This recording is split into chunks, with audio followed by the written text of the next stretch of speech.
Phyllis!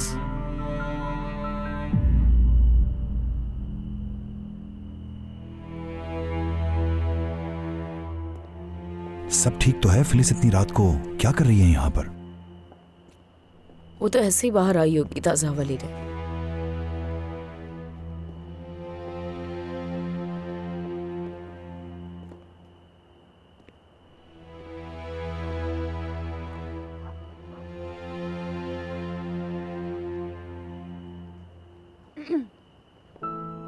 ये क्या हो गया?